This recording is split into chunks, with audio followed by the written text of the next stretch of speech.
Today's not the day. Today's not the day. Fuck off, You dickhead! You have to back the announcement. Today's not the day. Can I just ask that everyone disperse in a peaceful and orderly manner?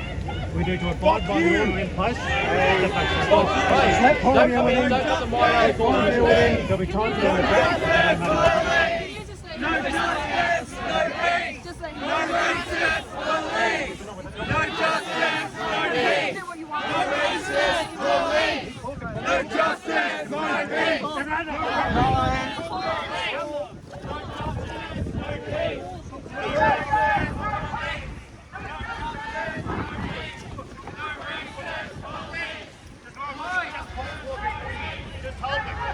Where's the line? Where's the line? Come on. Bring the line up. The horses are just sitting there. The cops are being told to bring the line up. All is stopped now by no one, pretty much. I think it was just a little bit of testing the boundary. The cops are, the horses are moving in.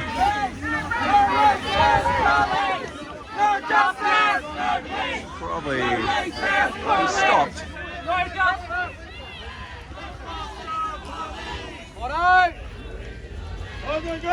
Listen to Paul! Listen to Paul! Listen up, please! Listen!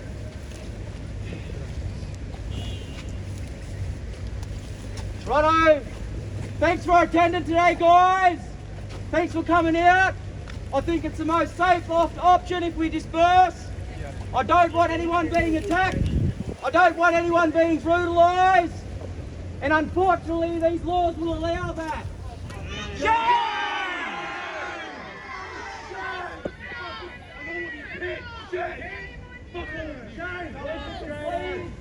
Just please disperse back towards wherever we're going to ensure the safety of our people. I do not want anyone ending up the next statistic in these guys' eyes. Everyone here, please disperse safely to ensure that we are safe. As you can see behind me, there is a large police presence. They're behind you over there as well. So please just disperse. Help to the people! We'll be back! We'll be back! We'll be back! We'll be back! We'll be back! We'll be back! We'll be back! We'll be back! We'll be back! Take a photo of him, please! Off those horses! Off those horses! Off those horses! Off those horses! Get those animals! Off those horses! Get those animals! Off those horses! Get those animals!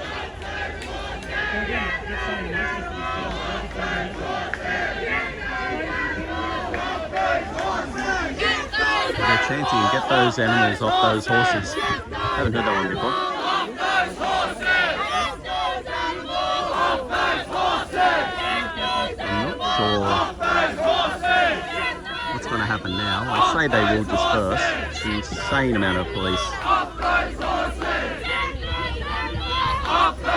And I would have thought if it was to be on the path and they pushed the green man across the street to go to the domain, I would have thought that was the right to do rather than be on the streets and crossing with the lights. But anyway, the policeman pleaded with him, and that was the end. The end result was that it didn't go ahead.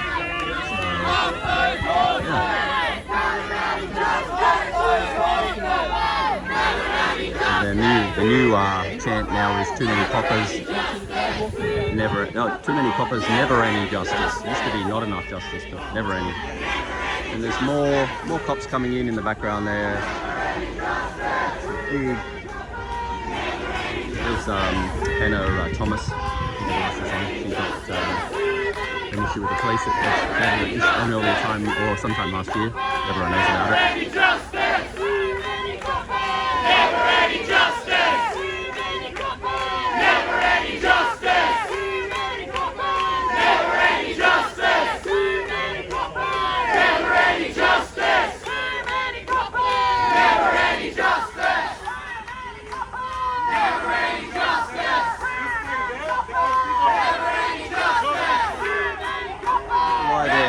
sending some cops into the group now, a few. Not sure why. There's another one coming, and there's a bat. Yeah, and Bob from the Palestine Action Group's telling them to get back.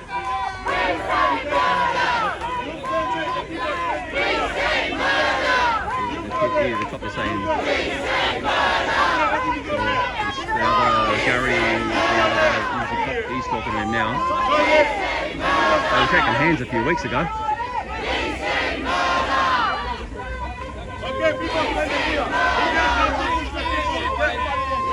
Alright, so he did send them back. So the three cops at the front now are the big hat cops who are the bosses. And then you've got the other ones, the Aboriginal what's that called? Officers. It looks like coming from this fella here. Liaison. The Aboriginal liaison officers. I can't see who. That's what these guys are. So it's going to be. Oh, this is.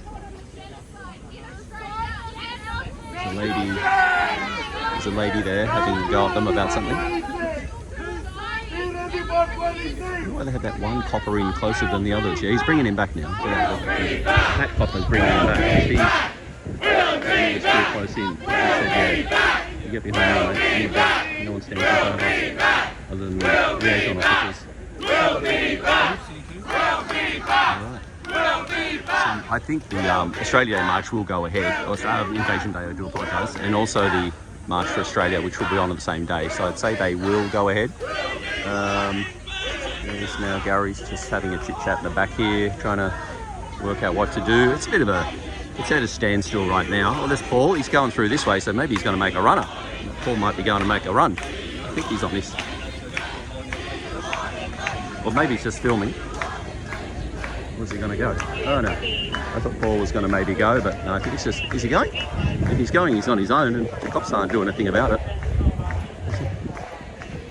Cheers. Film you.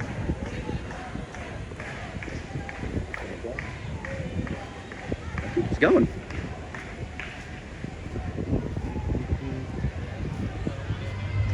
Unencumbered.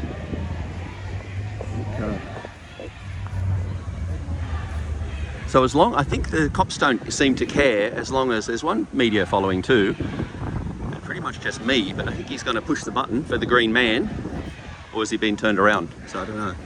No, that was it, turned around. Stopped at the pass and heading back.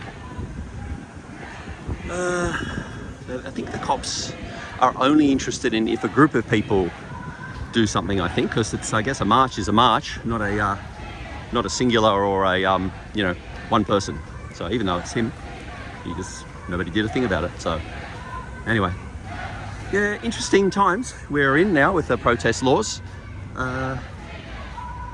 Very interesting times indeed. So he's gone back in. He's got a pat on the back by the copper. There's kind of a gap here that seems to be all right for me to wander through.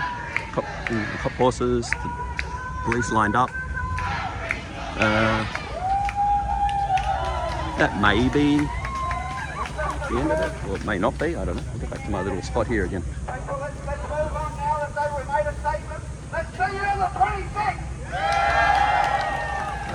I'm not sure who's on the mic.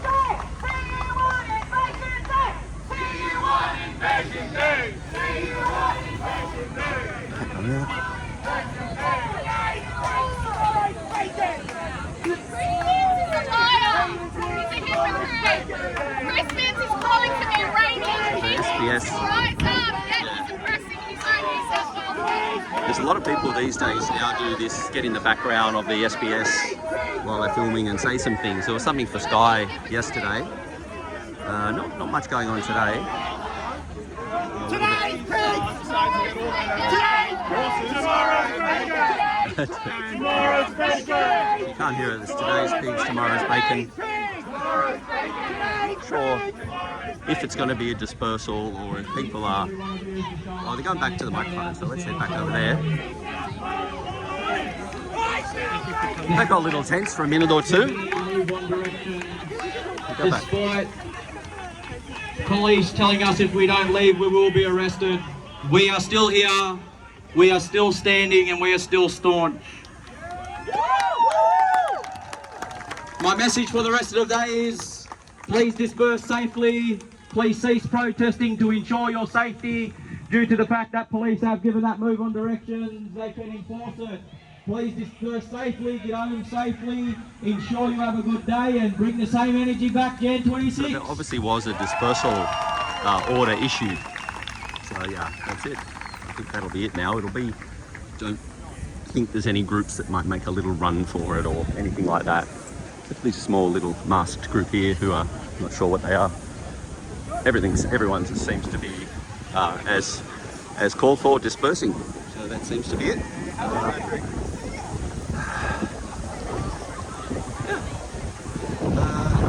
So they will wander down in groups, but I think it won't be.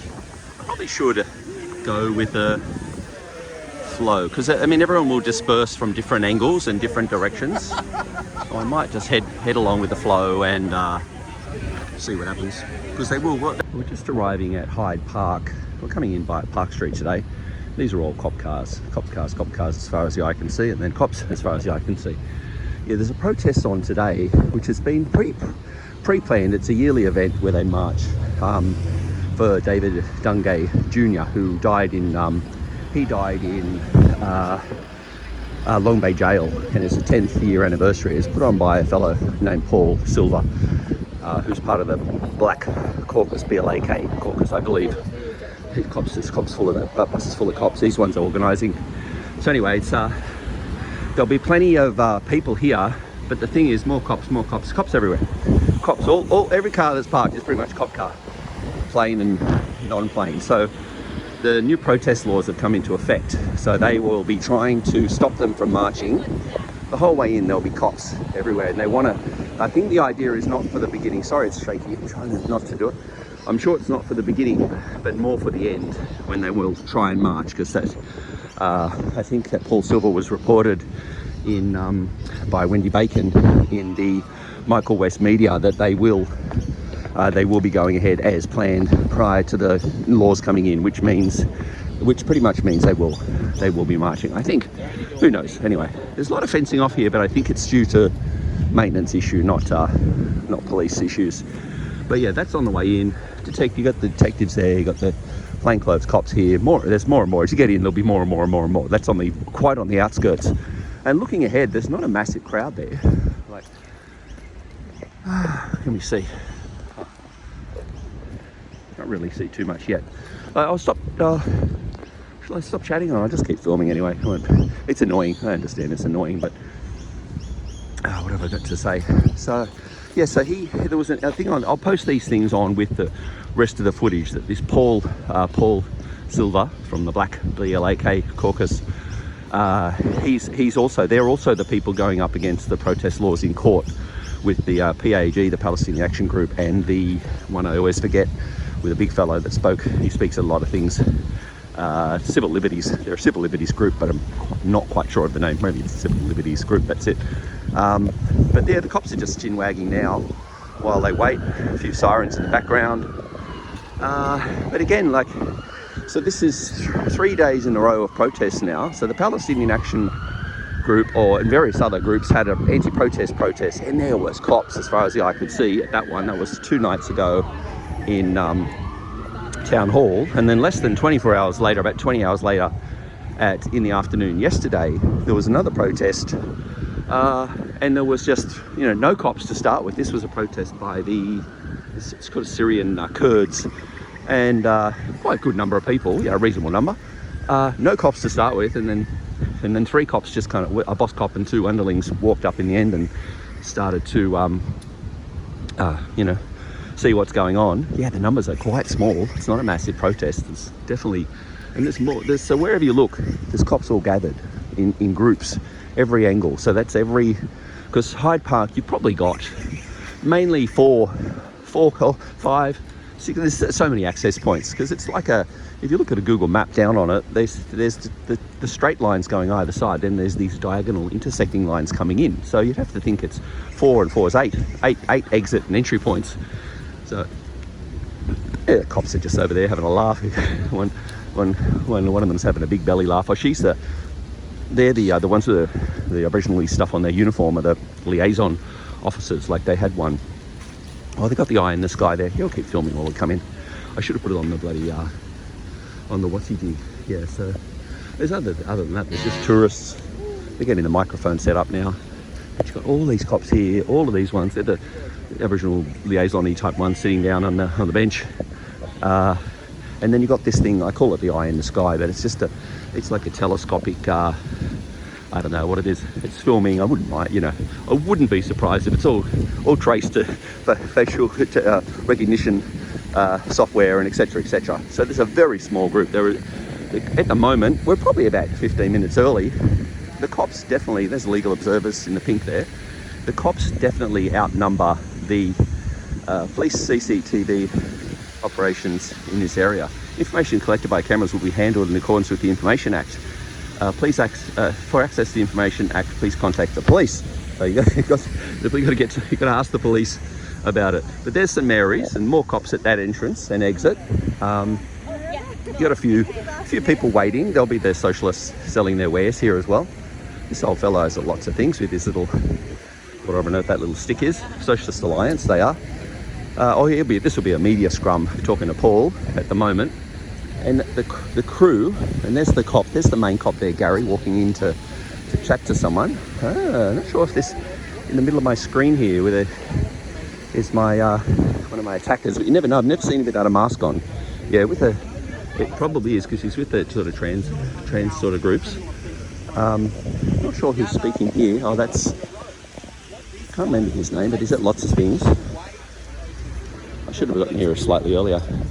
But there's a big media scrum here. He's the SBS bouncer, protection guy. It's hard to get in there, but all right. Shall we pause for a minute, and then we'll see if we can film. And that's Paul having a durry in the background there. And that's Paul. And then the tall guy next to him, he's got lots of things. So, and again, like I said, this guy, I think he's another Paul. I can't remember his name. Okay, let's see if we can film. That is at the feet of Chris Minns. Chris Minns' racist Conservative government is responsible for the highest number of Aboriginal people ever incarcerated and ever killed in custody here in New South Wales. And now they are giving those police more powers. And we know from the police's own statistics that it is Aboriginal people that are subject to move on orders at 7 times the rate of non-Indigenous people. So what these laws do is they take protections away from people who are trying to stand up and speak out against the racist policies that Chris Minns' government is actually responsible for. I might just put my umbrella away.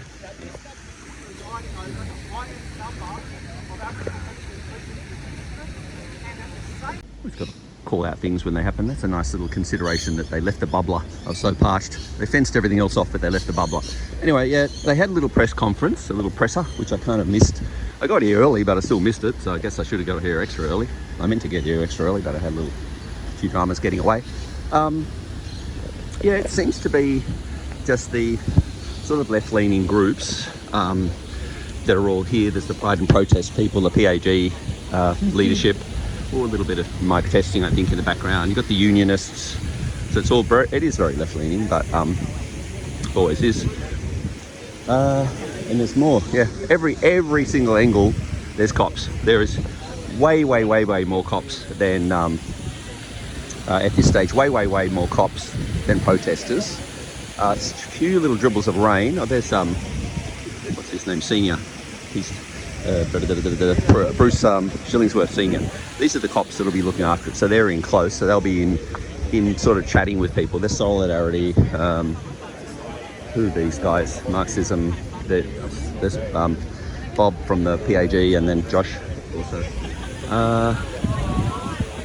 These are the Pride and Protest guys. Oh, here we go. And then the police horses, they're on the march as well. I think they're just doing a circle around and coming back. Oh, they'll just set up there, they won't circle. So there's 2, 4, 6, 8, 10. Oh, I think they're 12 today. because they normally come in groups of, they're always in groups of 2. So if it's a small protest, you get 2. I think that's, these ones are SBS, mainstream media. Got some people set up here. Blak, what's he say? Blak something or other. I know that. I can't remember the guy who was speaking's name. I should know them all. Whoops, oops, sorry, that's in too deep. So we might just film if we're allowed through the gauntlet of these 2 cops. The cops are very non-interactive at the moment because they're letting it go. But we've got here, what do we get here? 2. So 2, 4, 6, 8, 10, 12. So that's 12. I don't think I've seen a 12 horse pack, but they're all in neatly there in front of the statue of, I can't remember whose statue it is, but it's one of the ones that gets attacked usually around their Australia Day time of year, or Invasion Day as it's called for today's people. 1897 is all I can see. So apparently it's William Dudley. He is a scholar and a patriot and a statesman born in this city. There you go. And this juxtaposition with the 12 horses. A young man just came up to me asking if I'm here for the protest, and he said, "What what overreach or what over, what I can't remember the words he said now, but having this many horses here." But it was pretty much went to what I just said in the last clip, that it's like, yeah, they get 2, 4, 6, 8 usually, but 12 is pushing it to the top. So they must have a lot of horses and a lot of horse cops. And most of the time, I think they probably just back at Surrey Hills, just giving them hay and oats and giving them little sugar cubes when they're good boys or good girls. But yeah, today they're here on full display, and there's a lot of media. This guy's a mainstream media. I don't know. There's more mainstream media just getting photos of them because it's not much happening till it kicks off. I'm not sure why the police liaison officer is getting involved with it. Getting some footage done. Kind of involved in the protest. It's unusual to see. I don't think I see the Palestinian police liaison officer guy who comes, whose name is the same as the Indian guy, Gandhi. Oh yeah, his name is Gandhi something or other. I can't remember his last name, but his first name is Gandhi. Yeah, heaps of cops. It's a big boss cops coming in, not have a word with the others about what's going on. Yeah, I'm off the hook again, luckily. Might be another good shot with that statue, who's another one I should know, but I don't know. I've already forgotten the other bloke's name now over there with the horses. Let's go and have a walk in this way, just for some footage until we wait. It's about quarter past now, probably. It's still going quiet. Oh, that's I think that's Hannah Thomas. She got her got a black eye from coppers. All right, let's have a wander out. Okay, so it's Major General Lachlan Macquarie, Governor of New South Wales, 1810 to 1821. So he's here. Have a look at just to give you an idea of the number of cops. It's all cop cars over there, all the way in, all the way down. There's the vans where they support, they bring in a heap of them. And then as you walk in from this angle, all the other angles are the same, but even from this angle, it is just, it's kind of, maybe someone can go back through the footage and do a count, but I reckon we should, someone, not me, I'm not going to do it, but someone should do an FOI request to the Minister for Police in New South Wales and say, what the hell did this cost? It's Sunday, everyone's on quadruple time and a half, nobody's doing anything, they're standing around doing F all, just chatting, they're in little groups of chit-chatters. It's just an insane amount of money. It's this big waste of resources. Like I said earlier, Friday the same number, less, probably slightly less, but pretty good. Sunday yesterday for the Kurds, nothing. Three turned up late today. 12 horses, cars, trucks, motorbikes. No helicopter, surprisingly, but that was so frustrating the last time that he did that. That's just annoying. But helicopter may come. Don't hold your breath. There's more interviews. Oh, that's Sue Higginson. Getting better now, aren't I? She's from the Greens, so she's here. Cops. As far as the eye can see, they're just lined up in their little chit-chat groups. Legal observers. Sue Higginson getting some stuff done for SBS. I'll do a walk past in the background, so I might see if anyone watches SBS later, it'll be on. This is a song from my era. it's a funny song. It's by the Warumpi Band, and the line is black fella, white fella, yellow fella. They say it doesn't matter what your colour, we're all something. We're all good fella, or something rather like that. It was quite popular at the time. I don't know. I think they would not sort of go with the same message anymore. There's a Palestinian flag. Mostly it'll be Aboriginal flags today. There's the bucket, ready to go around for the collections as well. It's got to get funded, I guess, somehow.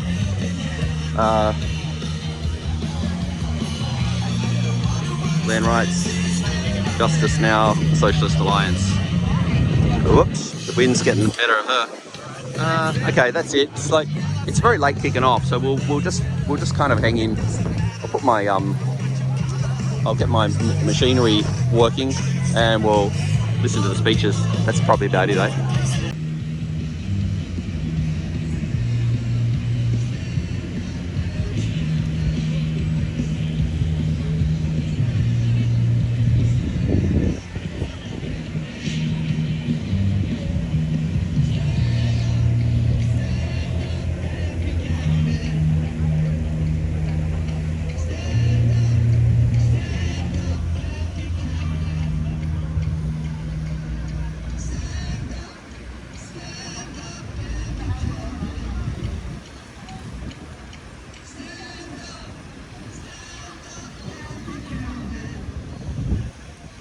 Sure, we are approaching kick-off time. There's our Speed Reason on Channel 7. I think it's Speed Reason. I've got to get a few more names on in the hat.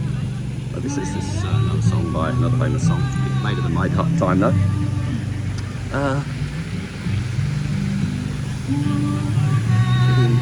He was about to start speaking, but then it kind of then he pulled the plug. So yeah, not sure what happened. Horses are, all the horses, all 12 are still there. They're all in position. So if they do march, it's going to be a bit of a shit fight. So hopefully, well, I don't know, who knows what's going to happen. The media is all just pretty much, everyone's come to a bit of a grinding halt at the moment, waiting. Media here, media over here. Other sort of independent, you would call it independent media, I guess. They're just floating around. Various other groups.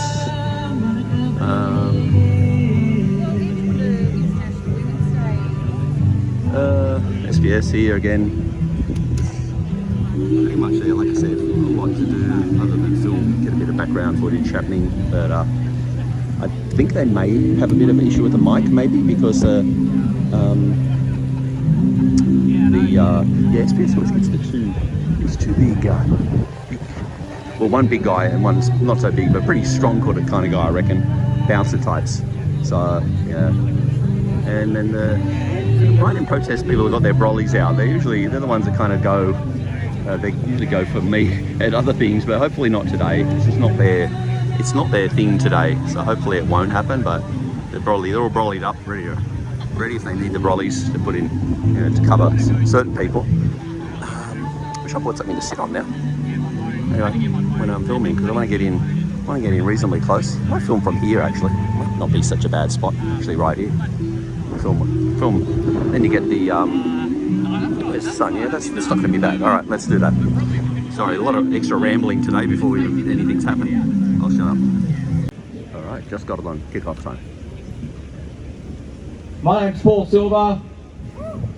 Thanks for coming out today. So the reason we're here today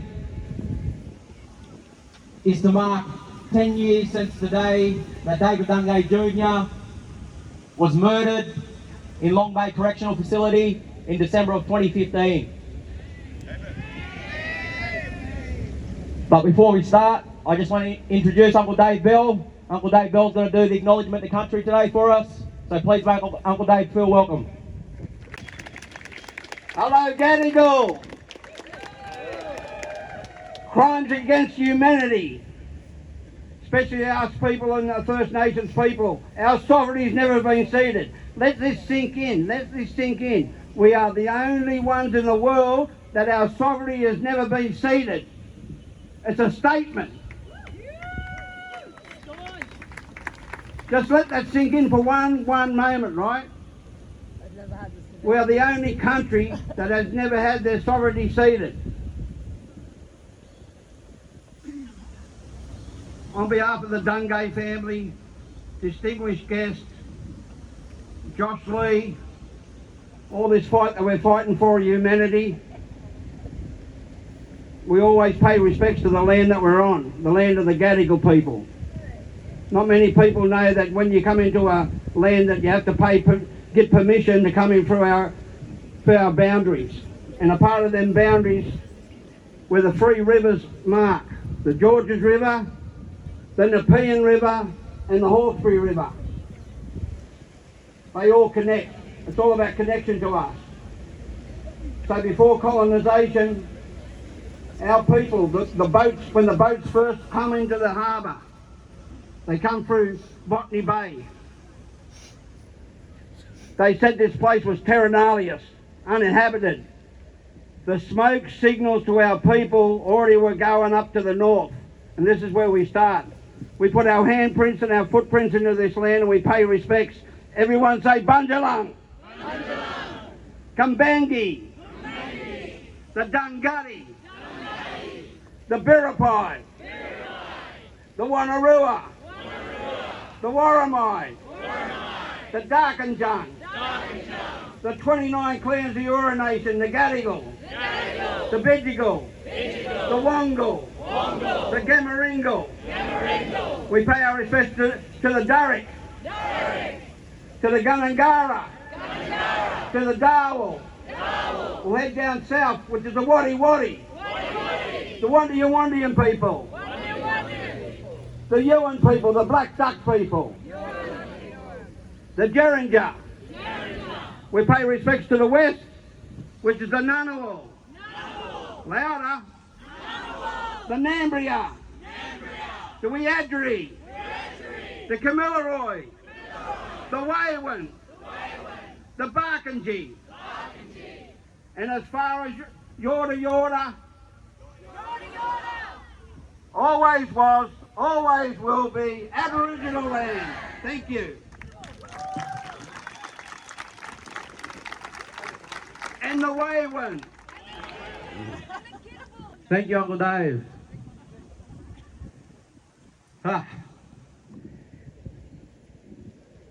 So we stand here today on Gadigal land, and before I start, I want to pay my respects to the elders past, present and emerging for their resistance for 238 years up against this colonial system known as Australia. Their resilience and their fight and their presence doesn't go unknown from me as a young First Nations man. And before I start, I just want to take a minute's silence to remember all the Aboriginal people that have had their lives taken by this corrupt system without any justice and accountability. So if we can please raise our fists and bow our heads for the voiceless that can't be here with us today, please let's do that.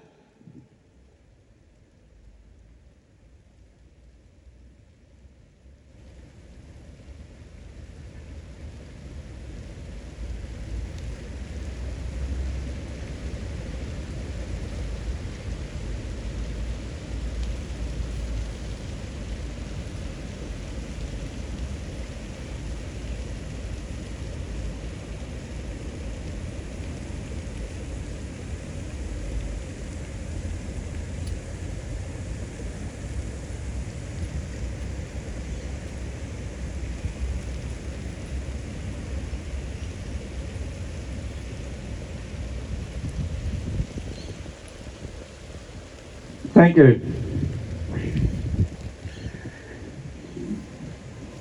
We now sit at over 615 Aboriginal deaths in custody since the 1991 Royal Commission. With no justice and real accountability for the families involved. I've been on the front line for the past decade since my uncle was tragically taken and brutally taken by this system. Throughout my fight, I've stood alongside many families. I've witnessed the evidence of their loved ones being taken by this brutal system, and then I've sat there, and despite those evidence, I've seen the families have no justice and or accountability. For me as a young person, it's important that not only me, but other First Nations people and non-Indigenous people realise that Aboriginal deaths in custody is one of the main forms of killing and unaliving our people today in 2026. Even when you have racist white people running our people down in the streets in the Northern Territory and getting no real justice or accountability for their families, the system continuously allows it. Now we come up against New South Wales Police, New South Wales Government implementing protest laws, trying to silence movements, trying to silence our freedom of speech, whether that be Indigenous movements or whether that be any other movements. We have a right to congregate, we have a right to protest, we have a right to rally.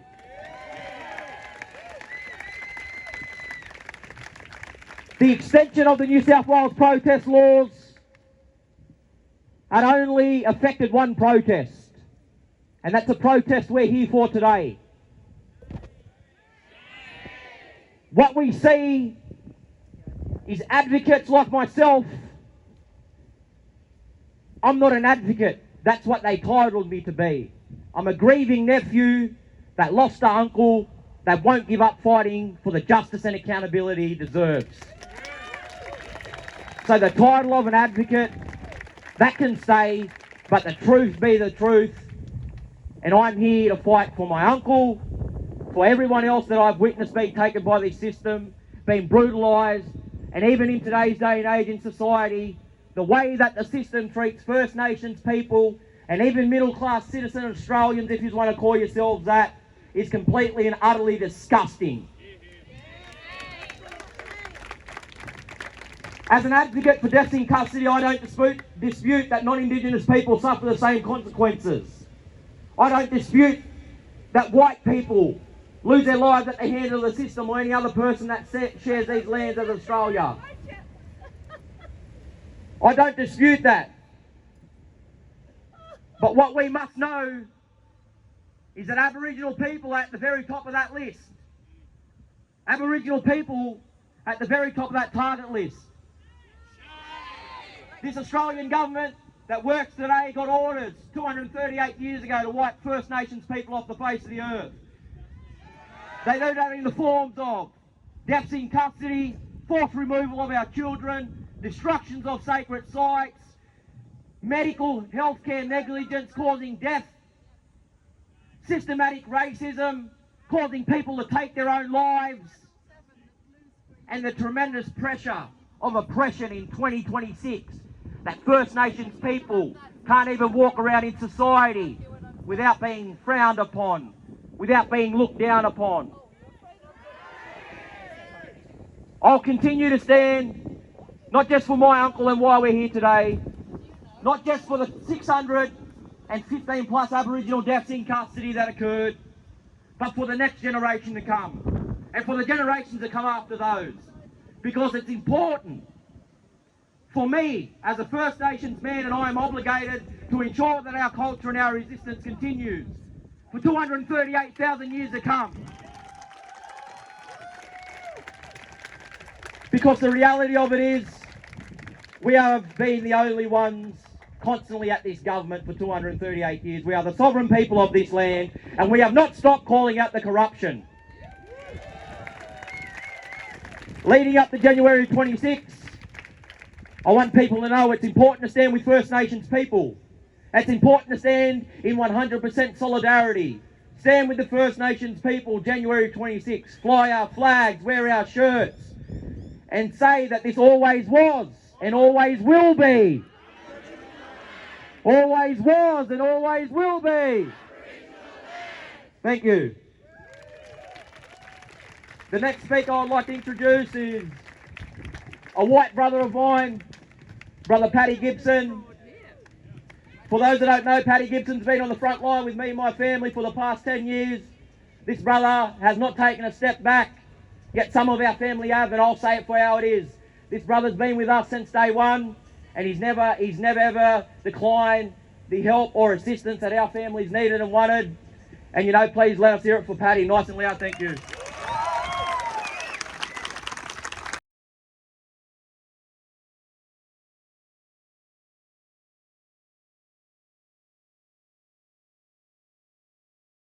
So much, Paul. Just firstly, I'd like to give respects to Gadigal people whose lands we're on today, and respects to the resistance that they put up to the system of British imperialism. Now we've got the Australian capitalism that's here. It's been resisted every step of the way.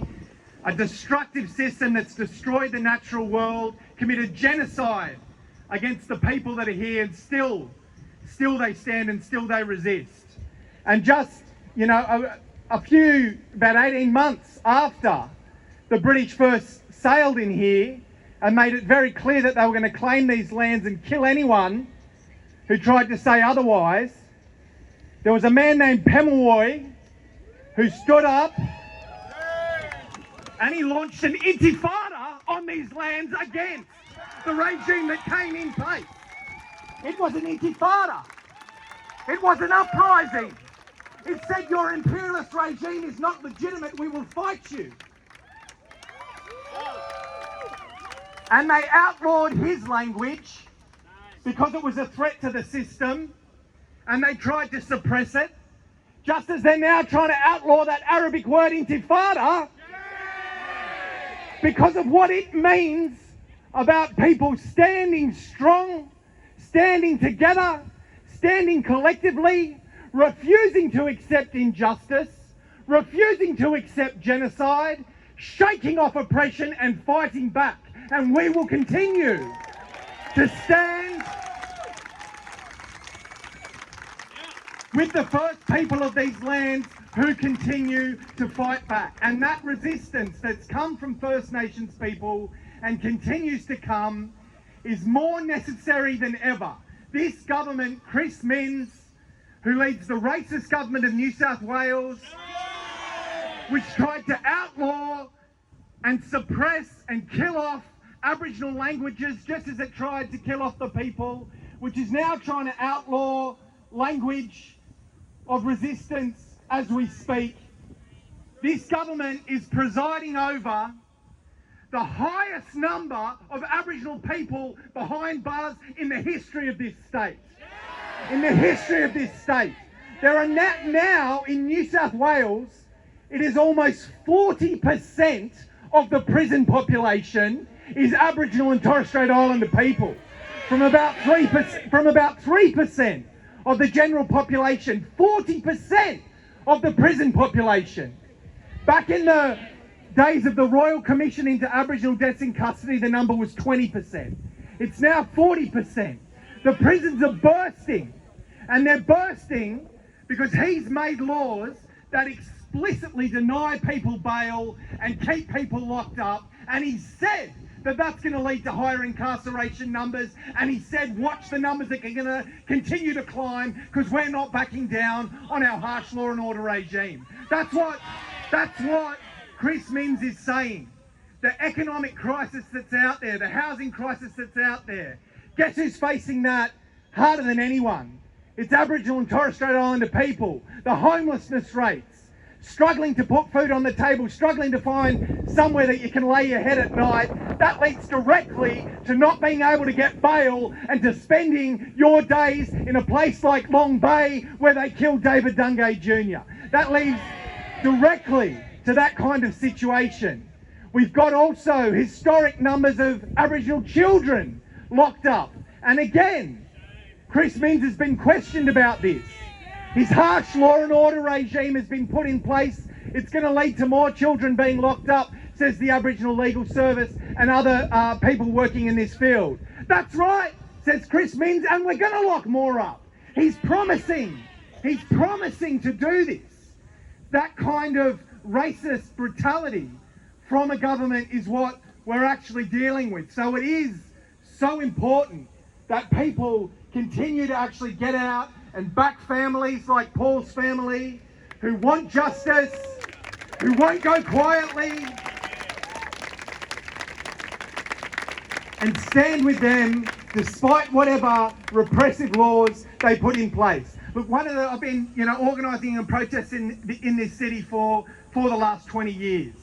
And hands down, the most inspiring day that I had as an activist organising protests here in New South Wales was in June of 2020, when the state government was presiding over COVID laws, which tried to abolish protests. You'll remember we would have protests where we socially distanced in little groups and all wore our masks and checked in on a QR code. We did everything we could to continue protesting. They tried to shut down protests. And then George Floyd was killed in the United States. And there was an intifada across the United States. People rose up against the police killings, burnt down the Minneapolis police station, rose up against police killings, demanded justice for black people, and there was an echo of that here. And people recognised the injustice they were protesting against in the US is just as fierce, if not more fierce, on the heads of Aboriginal people here, and wanted to come out in big numbers. And you might remember, there was a Supreme Court challenge where the police tried to stop the big Black Lives Matter protests going ahead in June of 2020, and they won in the courts, and the police said that they were going to stop the march. And Latona Dungay, David's mother, and Paul and others did a press conference, and they said, we're sovereign people, this is our land. Latona said, you've put my son 6 feet under this soil, I'm going to march on this soil, I'm calling all my supporters out. 40,000 of us gathered at Hyde Park in defiance of their ban, and we marched on that day. And we won't forget that at 10 minutes to 12, the Supreme Court overturned their decision. And why did they overturn their decision? Because they didn't want egg on their face to make it known that people will defy unjust laws, will break unjust laws, and we have the collective power to do it and stay safe. And so the court flipped on its head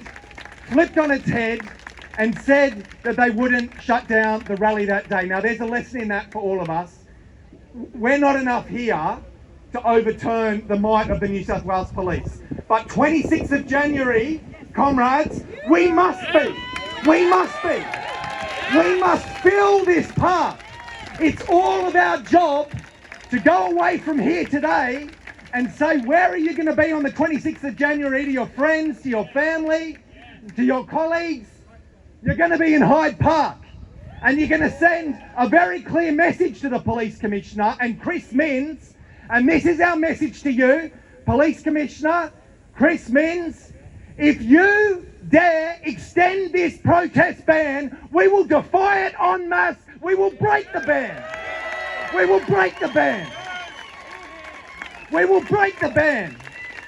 So keep your ban as far away from the 26th of January as you possibly can, or you'll see it in tatters on the floor where it belongs, like all the other racist laws that you have on the books.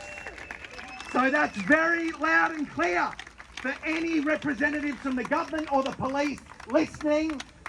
Do not come near the 26th of January with that ban, or you'll find out what you found out in June of 2020. And it's the power of the people that will carry the day. And it's the resistance of First Nations that is the spearhead that must inspire us all. The way that they care for the land, we need to fight to get the land back in the hands of Aboriginal people, to save ourselves from the climate crisis. The way they resist police brutality that affects all of us. We need to get behind Aboriginal people to tear down the prison walls that are locking up so many. And there's so much to fight for.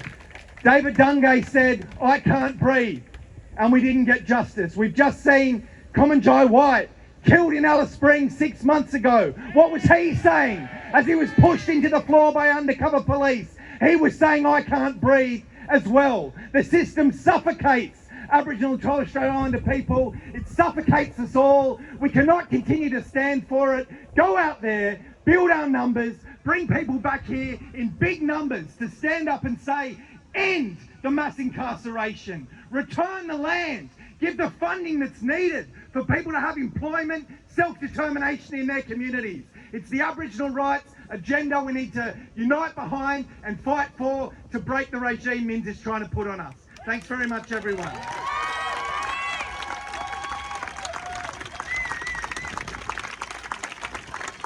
Paul asked me to introduce another speaker. We have Sue Higginson from the Greens, who's been a really staunch opponent of these laws and also a staunch supporter of Aboriginal people. Thank you. Thank you, Pat. Thank you so much, Brother Paul, for bringing everyone out today. I too acknowledge I'm here on beautiful Gadigal country, pay respects to all elders past, present and emerging, extend all respect to all First Nations people, especially today as you've come out, as always, you've shown up, and we are saying enough is enough. Black deaths in custody last year, we have never ever seen the rate so high. We are not closing the gap. The gap of injustice in New South Wales is widening, and you just heard why. I cannot emphasise enough how awful it has been the last 2 years watching Chris Minns and those minions in his cabinet roll through some of the worst, most draconian, racist laws this state has ever seen. When I questioned the Minister for Aboriginal Affairs, David Harris, and said, your Premier doesn't give a shit. He's literally priding himself on the number of First Nations people getting thrown behind bars across this whole state every day. He thinks that's a measure of success right now. I asked David Harris, the Minister for Aboriginal Affairs in this state, what are you doing? Where is your advocacy? What are you doing? He said, Sue, things might have to get worse before they get better. It is disgraceful, folks. It is disgraceful. This government has no shame about how racist their laws are. But folks, right now, it's First Nations kids that are seriously bearing the brunt of the criminal justice system. The increase in First Nations young people who have been incarcerated over the last 18 months, the rate of increase has never, ever been seen at that height ever before, ever in Australia-wide in this whole history. And you know what? 60% of those kids right now, those First Nations kids, are behind bars and they have not been convicted of any offence. They are there on remand. This is how broken, how racist, how harmful and how disgraceful Chris Minns' laws are right now. We have stood, as you know, the Greens have stood as one of the only voices in that parliament standing against Chris Minns' laws, working with the ALS, working with all of the ACOs to try to stop these laws from going through. But these guys, right now, New South Wales Labor team up with the coalition and they run these laws through the parliament on bullshit, false pretences. We know what the causes of criminal behaviour are. We know how over-policed First Nations kids and people are in our communities all across New South Wales. I'm not from here. I'm from beautiful Bundjalung country up north. I see it there. I see it all across New South Wales. We know the war against First Nations kids started in Moree 2 years ago. This new war started 2 years ago through white racist country mayors saying the crime rate's out of control. So what did Chris Minns do? Rather than take this opportunity to support community, invest in kids, actually hold hands, platform, stand up, give power, self-determination, do what every single elder and ACO across the state has been calling for, he did exactly the opposite. He called the cops they put their boots on, they grab the kids, and now they're behind bars. And folks, that is what we are fighting against. And we won't stop. We will not stop, folks, until we win. On 26, next week, we know, you heard it from Paddy, it's Invasion Day. Our Invasion Day rallies are now one of the most Australian thing we do together. And we will not be stopped. We won't be stopped. I'm calling on Chris Minns. I've written to Chris Minns. Police Commissioner Mel Lanyon, don't you dare.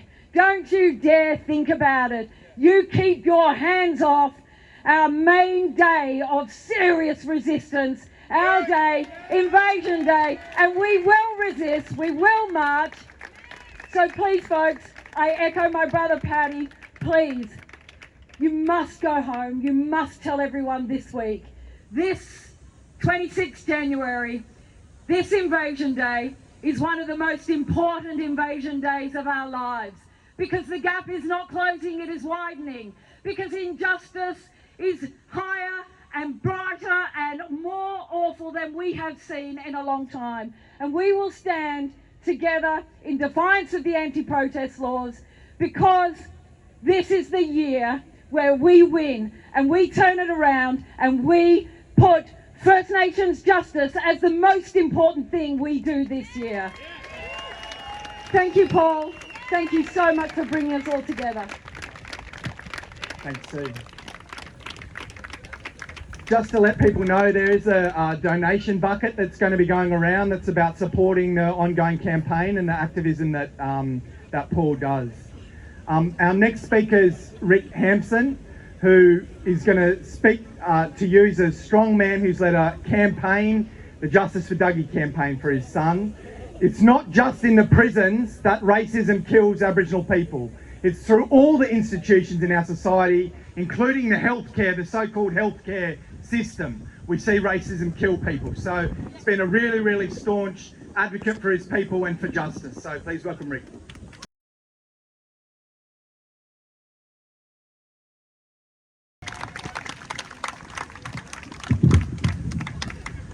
Yeah, hi, my name's Rick Hampson, proud Anawan Dunghutti descendant, and I'm the father of Dougee.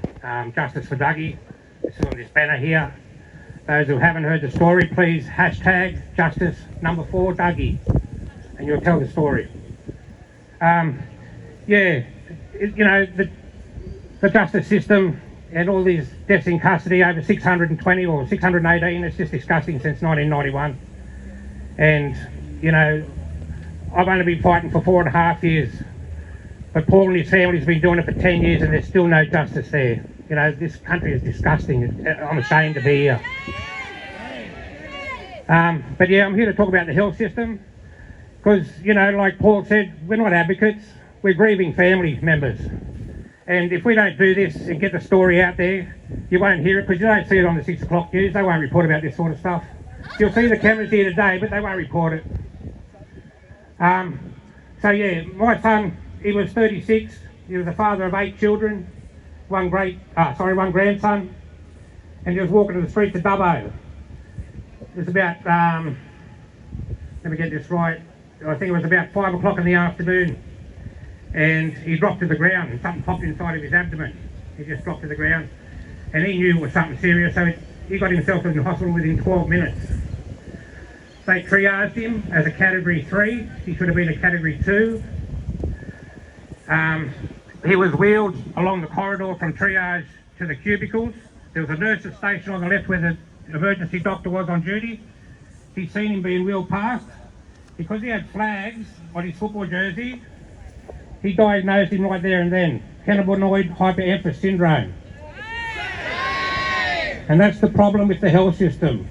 You see a black fella going into the health system and they just think you're there for drugs, painkillers, that sort of stuff. They want to say it's drug related. Well, I can tell you now, my son was not drug related. You know, he'd never been to that hospital. I think it was 12 months prior was the only time he went there, and that's when he had a cyst cut out. So he wasn't a regular, so he shouldn't have been classed like that. So anyway, they diagnosed him with that. The doctor didn't examine him or nothing. Within 40 minutes of entering those ED doors, they sedated him with a drug called Peridol. It's an antipsychotic drug. There was no record of who gave it to him. No one signed off on this drug. We had the inquest and it came out that he was given 5 times the normal dose for that condition. They kept him for 19 hours, sedated. He had no way of advocating for himself, no way of telling him what sort of pain he was in, because they filled him with opioids. They gave him the sedative, and there was just no chance. They let him go 19 hours later. It was 12 o'clock the next day. It took him 4 hours to walk 3 kilometres home in pain. Even when he left that hospital, he was grabbing at his abdomen. That would come out in the inquest. So why they let him go, no one's got them answers, you know? It's just disgusting. Anyway, he went to sleep. They tried to wake him up the next morning and then he was gone. He never woke up the next day. You know, you go to hospital to get help. These people take oaths to help people, you know, save lives. None of it happens. Systemic racism plagues this country and all its institutions. And, you know, we say the institutions, that's just the building. It's the racist people inside these institutions that are making these decisions. And that's what needs to change. It'll be 5 years in August, on the 16th when he passed away.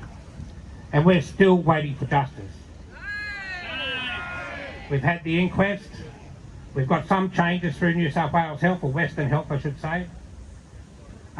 We got word from the HCCC, which was at the inquest, the doctor was, one of the recommendations was that he was to face the HCCC for disciplinary action. I can't get that word out anyway.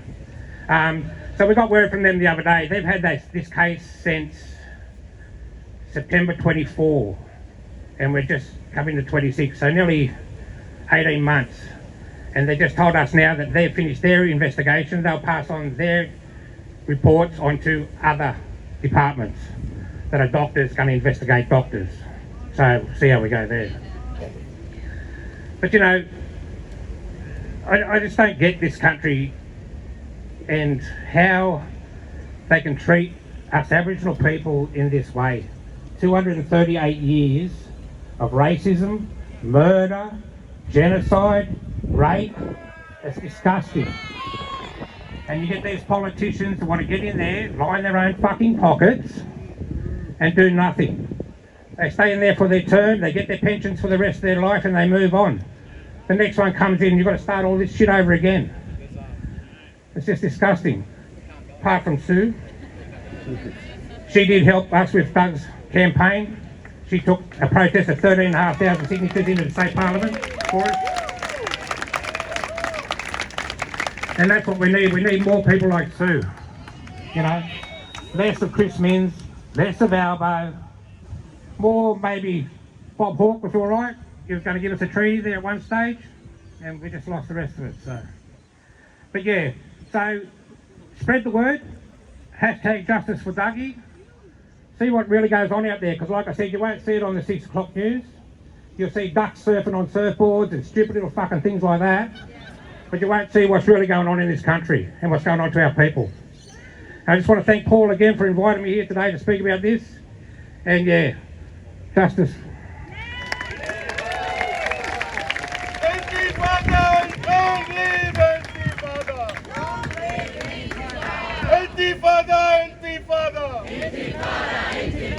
Long live Intifada! It's Christmas together! Intifada! Intifada! Intifada! Intifada! Long live Intifada! Long live Intifada! Thank you, brother. Thank you, Marie.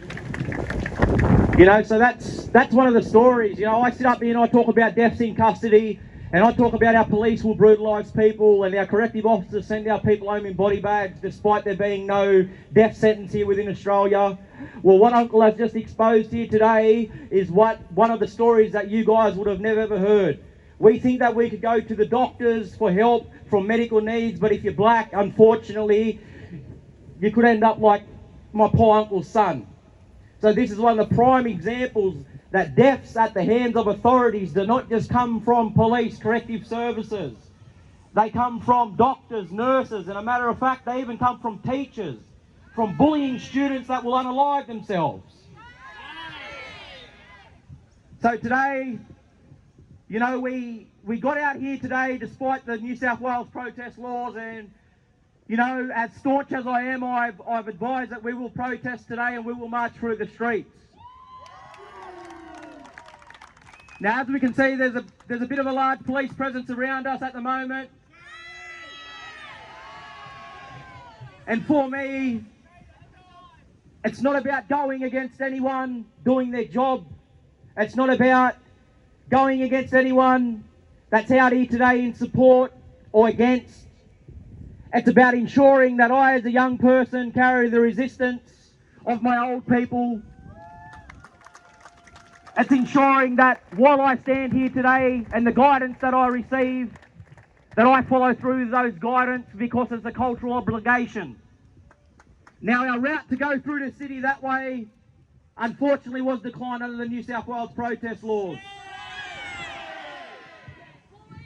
What I will advise attendees today for your own safety, if New South Wales Police do issue a move on direction, please do follow that and disperse appropriately. But for now, please join me while we try to march to the Domain, to disperse safely at the Domain, following all laws and traffic rules with crossing with the green man. So I'll walk up and we'll push the button and we'll try to cross over lawfully as we would civilians. If you receive a move on direction, please do obey and don't put your own safety at risk. That everyone abides with the orders of the place and not march on the roadway, please. Could I stop, please? Today's not the day. Today's not the day. Fuck off, you dickhead. You have to make the announcement. Today's not the day. Can I just ask that everyone disperse in a peaceful and orderly manner? We do to abide by the order in place. Let Paddy Don't put the moderator on. There'll be time for them to back. No justice, no peace. No racist police. No justice, no peace. No racist police. No justice, no peace.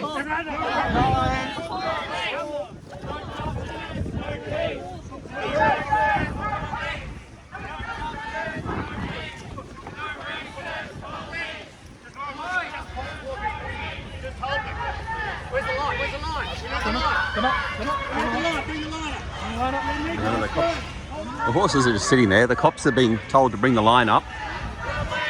All is stopped now by no one, pretty much. It was just a little bit of testing the boundary. The cops are, the horses are moving in.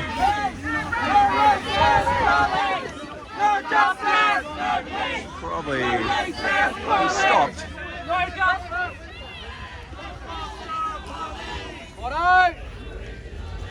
Listen to Paul! Listen to Paul! Listen up, please! Listen!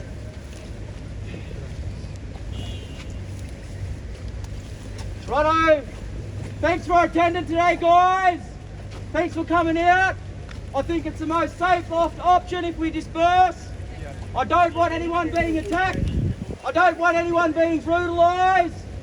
And unfortunately, these laws will allow that.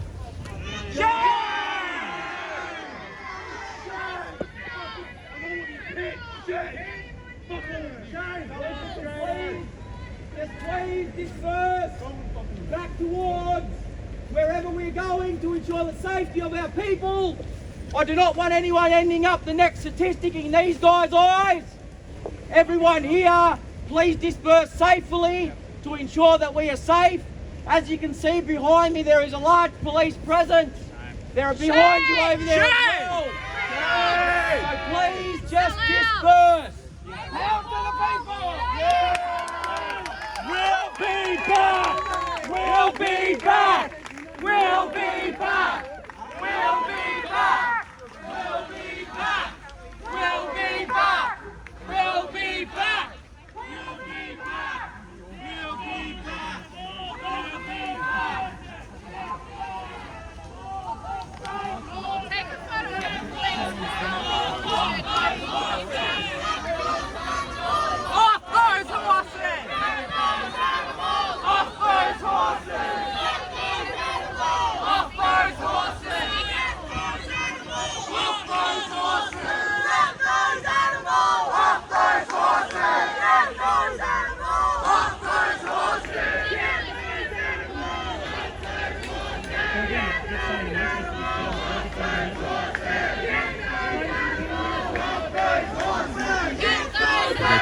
get those animals off those horses. Haven't heard that one before.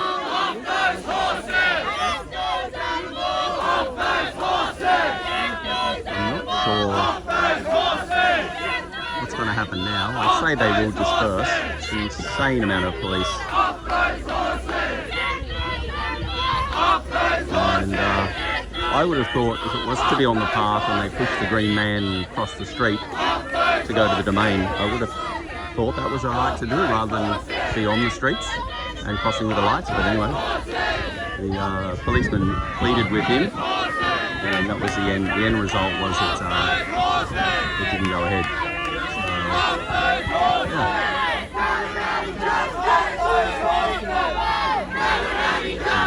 The new chant now is too many coppers, too many coppers, never any justice. It used to be not enough justice, but never any. And there's more cops coming in the background there. There's Hannah Thomas. She's got an issue with the police at an earlier time or sometime last year. Everyone knows about it.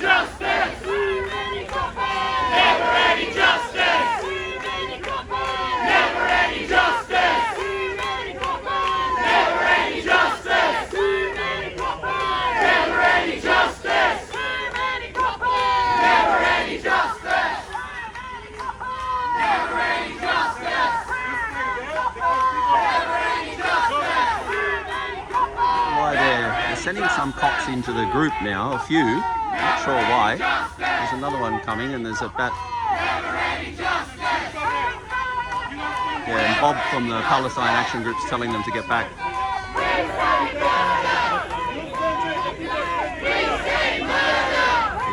Here, the cop is saying... The other, Gary, he's talking to him now. They were shaking hands a few weeks ago.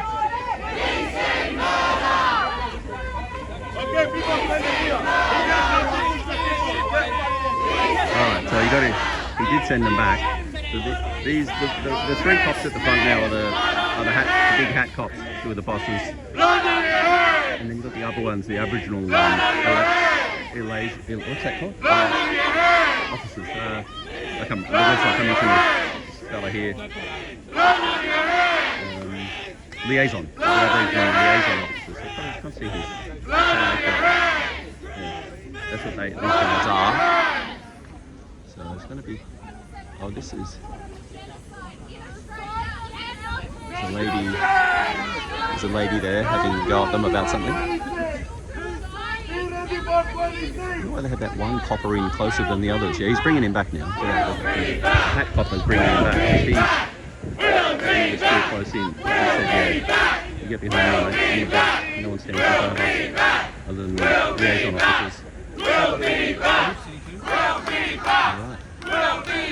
I think the Australia Day March will go ahead, or Invasion Day, I do apologise, and also the March for Australia, which will be on the same day. So I'd say they will go ahead. There's now Gary's just having a chit-chat in the back here, trying to work out what to do. It's a bit of it's at a standstill right now. Well, there's Paul, he's going through this way, so maybe he's going to make a runner. Paul might be going to make a run. I think he's on this. Or maybe he's just filming. Where's he going to go? Oh no, I thought Paul was going to maybe go, but no, I think he's just... Is he going? If he's going, he's on his own, and the cops aren't doing anything about it. Cheers. Film you.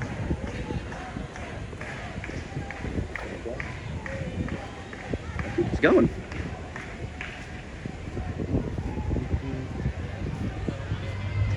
Unencumbered. Okay. So I think the cops don't seem to care as long as there's one media following too. Pretty much just me, but I think he's going to push the button for the green man. Or has he been turned around? So I don't know.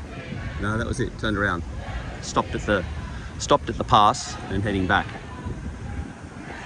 I think the cops are only interested in if a group of people do something, I think, because it's, I guess, a march is a march, not a singular or a one person.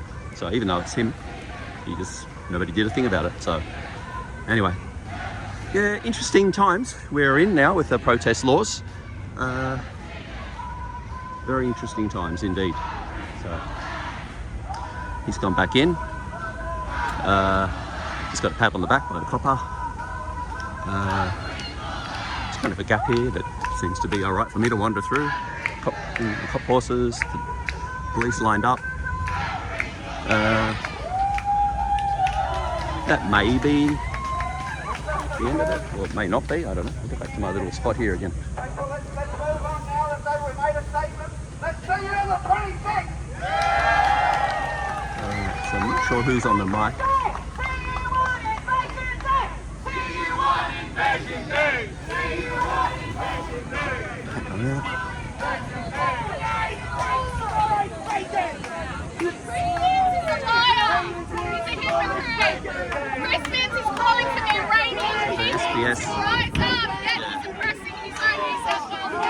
There's a lot of people these days now do this, get in the background of the SBS while they're filming and say some things. There was something for Sky yesterday.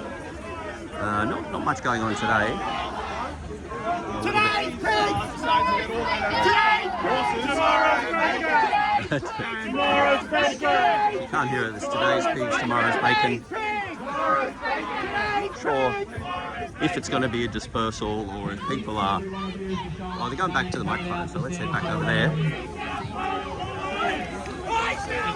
They got little tents for a minute or two. Go back. Despite police telling us if we don't leave we will be arrested, we are still here, we are still standing, and we are still staunch. My message for the rest of the day is please disperse safely, please cease protesting to ensure your safety. Due to the fact that police have given that move on directions, they can enforce it. Please disperse safely, get home safely, ensure you have a good day and bring the same energy back Jan 26. There obviously was a dispersal order issued. So yeah, that's it. I think that'll be it now. It'll be, don't think there's any groups that might make a little run for it or anything like that. There's a small little masked group here who are not sure what they are. Everyone just seems to be as called for, dispersing. So that seems to be it.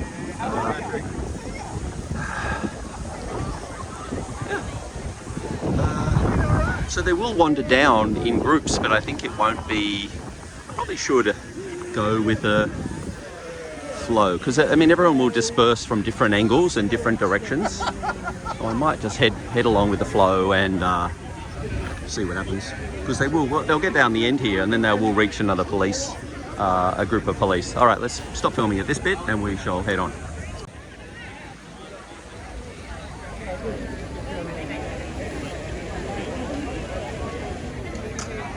Yeah, so that's it. Okay, that was where they were blocked. So it's a little reenactment of what happened. They went to this point here. The cops were a bit disorganised because they did get sent back. So the cops were supposed to line up here, and then the big cop comes and goes, where the hell are they? And they've all gone back. They went further up. Sky, I think. But you had someone having a go at the Sky. I think she's. I don't know if she is or not. I should know. I don't think they have a microphone now. She's got a little lapel mic, probably. I don't think the Sky mic is too popular amongst this group. So these are I think these are the liaison officers having a chin wag at the end. I guess congratulating themselves that it went so well, even though it stopped and started and something could have happened, but it didn't.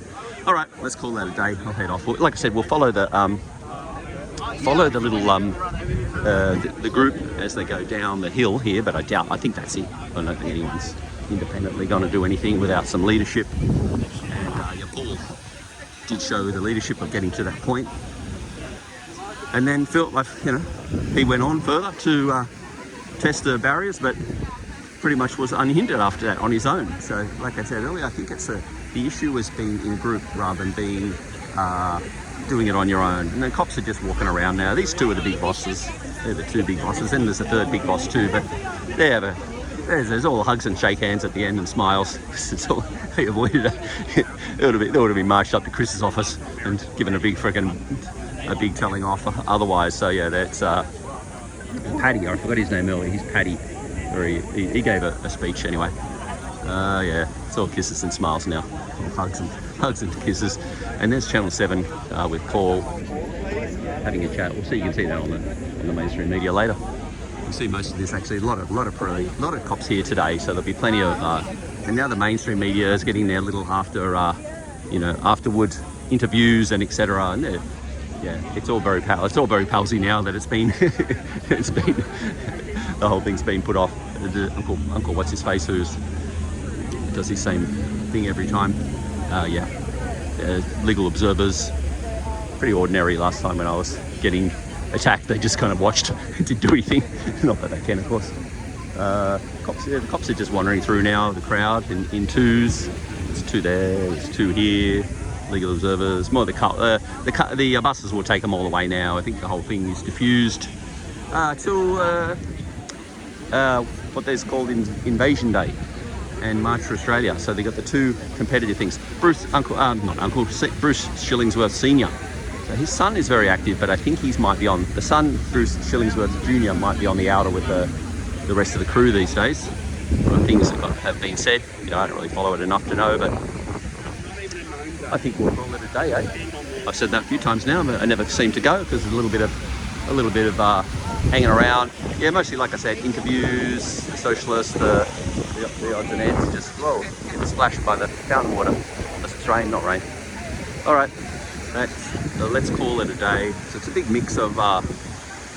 Today's group was just a mix of people from the left, mostly, all from the left, pretty much.